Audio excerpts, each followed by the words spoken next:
नमस्कार, मैं शालिनी और आप देख रहे हैं वर्तमान युग। तो आइए शुरुआत करते हैं आज की खास खबर से। यूपी में इन्वेस्टमेंट को लेकर बदल गया नियम, फर्जीवाड़े को रोकने के लिए शुरू हुई है नई व्यवस्था।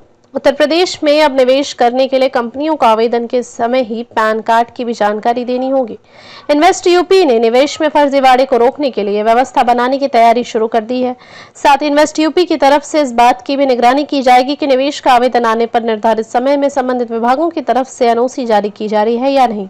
इसके लिए उद्यमी मित्रों को विशेष रूप से प्रशिक्षित किया जा रहा है। राज्य में पिछले कुछ वर्षों में बने निवेश के बेहतर माहौल के चलते कई राष्ट्रीय व अंतर्राष्ट्रीय स्तर की कंपनियां निवेश कर रही हैं।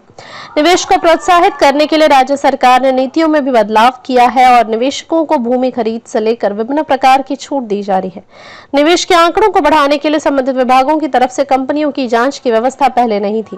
व्यवस्थागत इसी कमी का लाभ लेकर कुछ कंपनियों ने फर्जीवाड़ा करके एमओयू किया और निवेश के नाम पर छोटे निवेशकों से मोटी राशि एकत्र कर ली। इनमें सबसे बड़ा नाम पंजाब की व्यू नाउ इंफोटेक का है। प्रदेश के सभी जिलों में 13,500 करोड़ रुपए खर्च कर 750 डेटा सेंटरों की स्थापना को लेकर कंपनी के एमडी सुखविंदर सिंह खरोर ने एमओयू किया था। राज्य सरकार के साथ किए गए इस एमओयू को आधार बनाकर कंपनी ने छोटे निवेशकों से डेटा सेंटर की स्टोरेज क्षमता को लीज पर देने के नाम पर 3,558 करोड़ रुपए की रकम एकत्र की थी।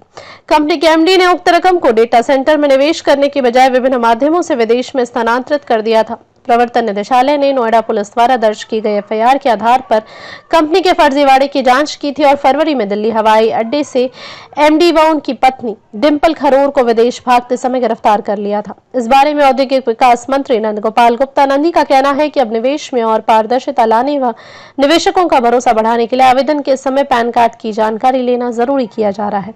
साथ ही कंपनी के प्रोफाइल की जाँच करने के बाद एमओयू करने की भी व्यवस्था बनाई जा रही है। इस निवेश को लेकर होने वाले एमओयू के बाद ज्यादा से ज्यादा निवेश को धरातल पर उतारा जा सकेगा। राज्य सरकार के साथ किए गए इस एमओयू को आधार बनाकर कंपनी ने छोटे निवेशकों से डेटा सेंटर की स्टोरेज क्षमता को लीज पर देने के नाम पर 3,558 करोड़ रुपए की रकम एकत्र की थी। कंपनी के एमडी ने उक्त रकम को डेटा सेंटर में निवेश करने की बजाय विभिन्न माध्यमों से विदेश में स्थानांतरित कर दिया था। प्रवर्तन निदेशालय ने नोएडा पुलिस द्वारा दर्ज की गई एफआईआर के आधार पर कंपनी के फर्जीवाड़े की जांच की थी और फरवरी में दिल्ली हवाई अड्डे से एमडी व उनकी पत्नी डिंपल खरोर को विदेश भागते समय गिरफ्तार कर लिया। इस बारे में औद्योगिक विकास मंत्री नंद गोपाल गुप्ता नंदी का कहना है कि अब निवेश में और पारदर्शिता लाने व निवेशकों का भरोसा बढ़ाने के लिए आवेदन के समय पैन कार्ड की जानकारी लेना जरूरी किया जा रहा है। साथ ही कंपनी के प्रोफाइल की जांच करने के बाद एमओयू करने की भी व्यवस्था बनाई जा रही है। इससे निवेश को लेकर होने वाले एमओयू के बाद ज्यादा से ज्यादा निवेश को धरातल पर उतारा जा सकेगा। खबरों में अब तक के लिए बस इतना ही। फिर होगी आपसे मुलाकात, तब तक के लिए नमस्कार और देखते रहिए वर्तमान युग। ऐसे ही लेटेस्ट अपडेट पाने के लिए हमारे चैनल को सब्सक्राइब करें और तुरंत नोटिफिकेशन पाने के लिए बेल आइकन दबाना ना भूलें।